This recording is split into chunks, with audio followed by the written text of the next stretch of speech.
The door still opened the same way. That was the strange part.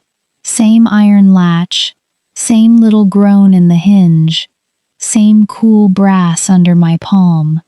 But the room behind it was not mine anymore. My dresser was gone. My side of the bed was gone. In the corner where I had measured the light for a cradle, someone had set a rocking chair that was not mine. I was 8 months along. I could feel the baby turn, slow and heavy, low in my belly, and I stood there in the doorway of my own bedroom, holding the frame, understanding nothing. Then I saw the quilt folded on the pillow, and I knew whose it was. My name is Esther. I left the plain life at 29, from a small settlement in Mifflin County, Pennsylvania, up in the narrow valleys where our church was its own quiet world. This channel is where I tell the things we were taught to carry in silence, not to shame anyone, but so no woman feels alone inside a story she can't say out loud. If these words reach some part of you, I'd be grateful if you'd subscribe and stay a while. It means you belong here. Before I go on, I want to ask you something, and I mean it gently. Have you ever built a place for yourself?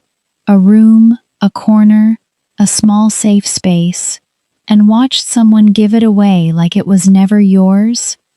Tell me below. I read every comment, every single one. We lived in the upstairs of my husband Aaron's family farmhouse, in the room that faced the orchard. I had chosen it myself when we married, though I never said so out loud, because choosing was not something a young wife announced. I only mentioned, once, that the morning light there was good and even. Aaron had nodded. That was how things were decided in our home.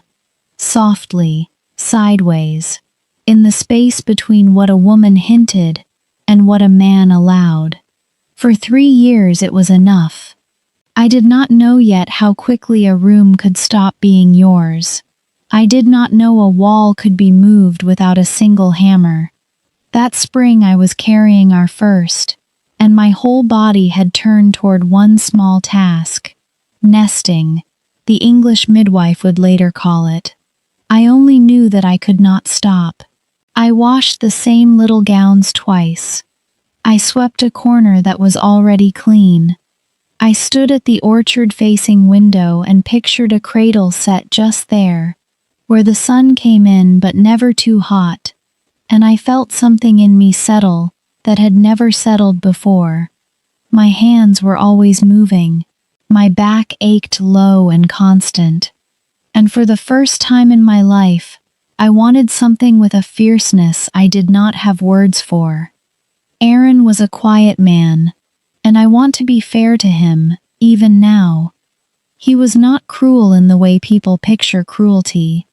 He did not raise his hand or his voice. He simply had a way of going still whenever his mother spoke, the way a field goes still before weather. When Vera made a decision, Aaron did not argue it. He absorbed it. I used to think that stillness was peace. It took me a long time to learn that some silences are not peace at all. Some silences are a door already closing, quietly, so you won't hear the latch.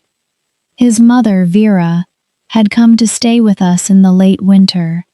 Her own house across the ridge had grown too much for her, she said, and her knees were bad on the stairs.